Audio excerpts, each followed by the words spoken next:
Hey everyone, welcome back to Holistic Doula Haven. I'm Kiara, your birth and postpartum doula. If you're new here, feel free to watch my first 2 episodes where I take a deep dive into what I do exactly. But today I'm going to be covering working in a physically demanding job while pregnant and how to navigate that and properly take care of your body. So I'll be leaning more on jobs that I've seen, mostly working with kids, just because I've seen it firsthand. So like the physical toll working with young children, or even if you're a birth doula, supporting people, or even postpartum, if you're doing a lot of bending and lifting, how to recognize when your body is asking you to like slow down or take a break, simple ways to strengthen and protect your body from injury or burnout, the importance of rest and nutrition, and how to set boundaries and ask for support when needed, especially support because that's really hard to ask for. It's often underestimated, especially if you're like a young pregnant mom. People just assume like, oh, you're young, you have muscles, you're strong. Actually, no. Pregnancy is already exhausting, whether you're early on or late term. And even if you're not pregnant, physically demanding jobs are just a lot on your body, especially if you do a lot of bending and lifting. Like working with young kids, I work with toddlers. So there is a lot of bending and lifting and squatting, which can be a lot, especially on the knees and the back. I am 25, but it's very humbling to be bending that low. And then being on your feet as well. I try to sit as much as I can just because the kids are really tiny and it's easier for me to talk to them. But there's still a lot of standing. So for that, just kind of knowing where you can kind of take a break for your back. So like I said, lots of sitting when I can.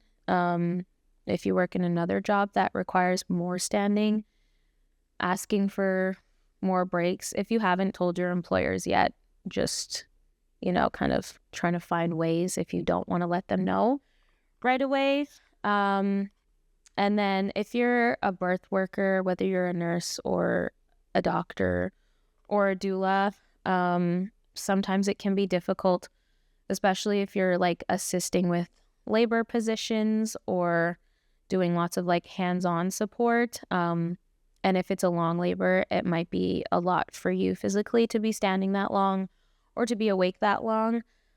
So just knowing when to take breaks, where you can take breaks, maybe even having like a backup doula or somebody else who can kind of stand in for you for a couple minutes. If the mom is resting, just stepping out for like 10 or 15 minutes if you can, just to kind of regroup. But all these jobs require lots of stamina and strength. So if you're not properly taking care of your body, that can have long-lasting effects throughout the rest of the pregnancy and maybe even a little bit into postpartum. So just knowing, being aware and being mindful of those things that are kind of slowing you down and knowing when to take breaks. And that kind of goes into the next part about listening to your body. That's probably one of the most important things we can do, even if you're not pregnant. So just asking yourself questions. Do I feel tense? Is my back hurting? Do I feel lightheaded or fatigued, like just in those moments? And if your answer is yes to any of those questions, then take a break if you can. Oftentimes, as women, we just try to ignore it because that's just kind of how we work. I know I do, and I'm like, oh, I should have taken a break when I felt it. But recognizing those signs can just help prevent burnout later on. And especially once you get to the 3rd trimester and the baby's sitting on literally everything, you don't really want to be bedridden or not able to walk or just like super miserable. From talking to lots of people, the 1st or the 3rd trimester is just like not the most fun anyways, just because most people want the baby to be out by that point. And if you have a really chunky baby, it might be even worse. So just taking breaks when you can. And then the third one is building strength and protecting your body. So you don't have to be the most active person before or during pregnancy, but there are like little things that you can do just to kind of help build your strength.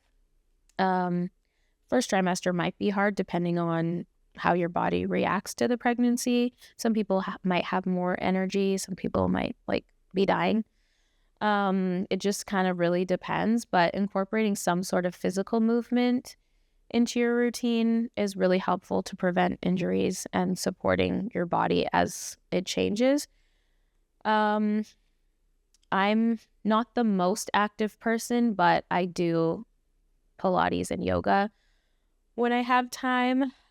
So things that I've done just to like help me working with young kids is like core strength and exercises to kind of like stretch my ligaments and my lower back, just because I already have lower back issues.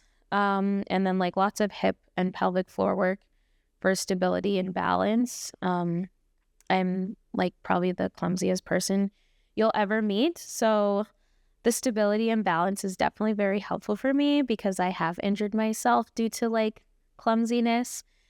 So, making sure that I can prevent that in the future saves me a lot of embarrassment, telling people how I injured myself. And it also just prevents aches and pains. And then like just gentle stretches. Say if you are like, I don't want to do a 20-minute workout, even just like 5 minutes or 10 minutes in the morning while you're getting ready for work, or if you have like downtime, if you're waiting for your laundry to be done or waiting for your food to finish cooking, just like 1 or 2 stretches just to work the muscles. But like Pilates and yoga can be good for women who are pregnant as well, just to help, like I said, with the mobility and the balance and strength. But I would recommend every day or at least 3 times a week, 10 to 15 minutes of intentional movement to help work those muscles. And it also just makes you feel good. It's good for your mental health as well, which is a big thing in postpartum, and even in pregnancy. Even if you're planning your pregnancy, it's a very big adjustment. So it can be a lot for your mental health to try to adjust to the new reality. So doing those little things that is good for your body, even if it's hard in the moment, after you feel so good about yourself, you're like, I did that. I'm so glad. And then the next point is fueling and resting your body. Sleep is a very big one. I struggle so badly with insomnia. My body hates to sleep when the sun goes down. No matter how much I want to go to sleep, no matter how tired I am, I just can't get sleepy enough to actually stay rested without some sort of sleep aid like chamomile tea or melatonin, which is very inconvenient just because I don't like taking stuff and I always forget, or I take it way too late and then I'm super groggy in the morning. So trying your best to fuel your body with proper rest and sleep. Hydrating is a big one, especially if you live in Alberta, where it's like basically the Sahara Desert of Canada, in my opinion.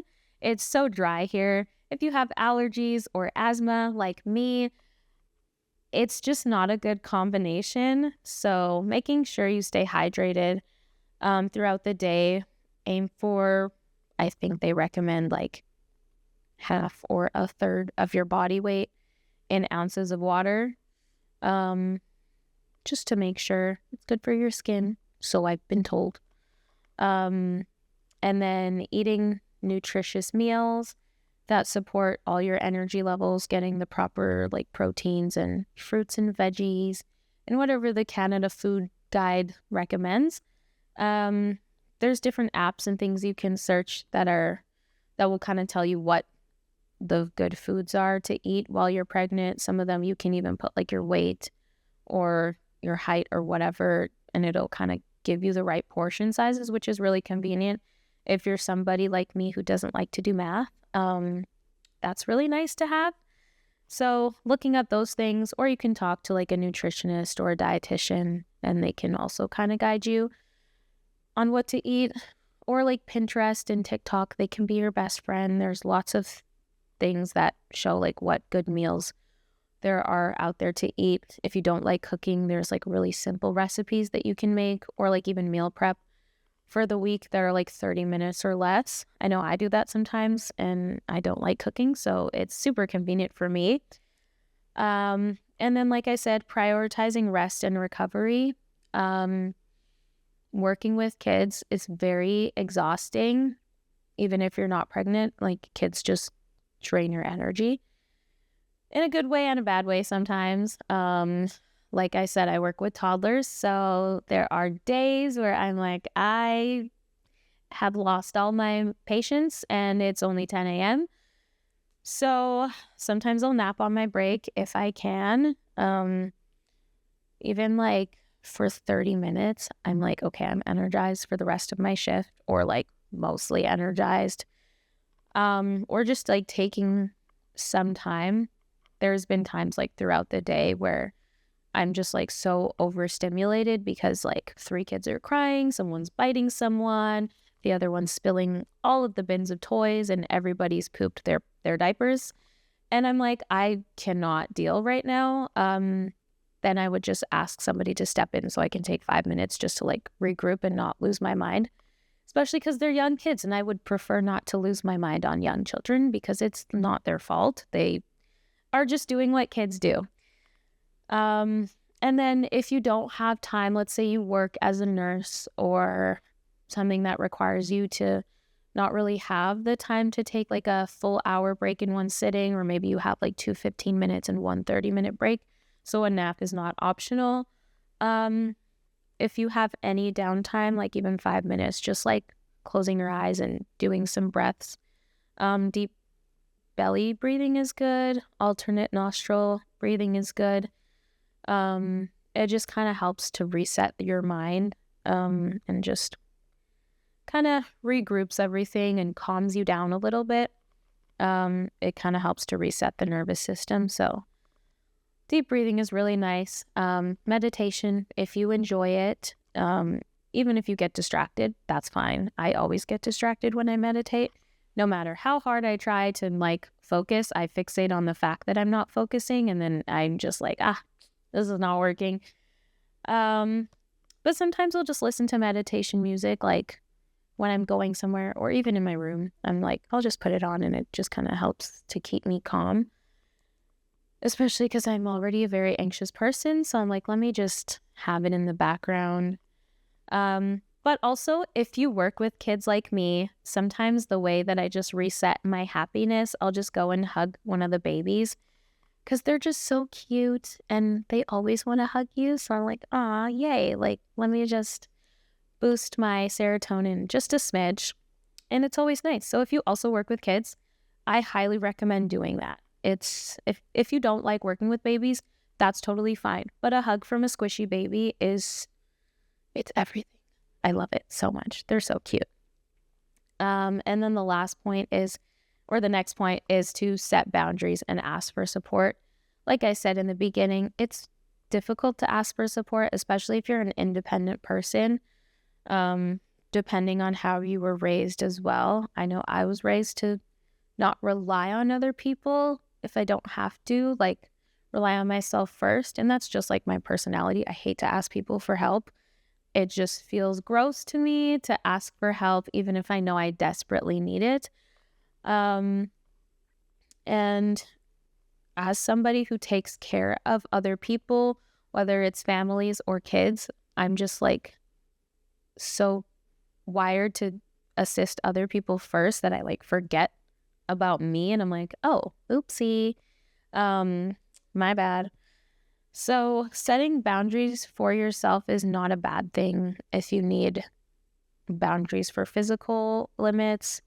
Like I said, even if you don't tell your employer or those around you, if you are doing a lot of heavy lifting and it makes you uncomfortable, or you're like, this is not it, just saying, hey, I feel super tired today. Do you mind helping me lift these boxes? Or whatever. If you work with young kids and you have to change their diapers, maybe just change them on the floor. That's what I do. I don't particularly like it, but that's the only option I have. But sometimes I'll adjust. I'll sit on a chair to change diapers, or I'll just sit on the floor just because it's much closer to them. And then sometimes I incorporate yoga into my circle time with my kids, children yoga, so that they can follow along properly. So I'll find like kid yoga songs, which my kids really enjoy. And I'll kind of use that for myself. I'm like, oh, come on, guys, let's do some yoga. And then they think it's just a fun little dance song. I'm like, no, actually, this is really great for me. Thank you for being here, guys. Not like they have a choice, they can't go anywhere. But, or sometimes I'll like teach them how to calm themselves down. So like, I'll tell them to like blow on their hot pizza, which is just like blowing on their hand, or blow out the birthday candle. So like, this one, this one, this one, this one, this one. Usually with my older toddlers, just because the younger ones don't understand what I'm doing. Understandably so.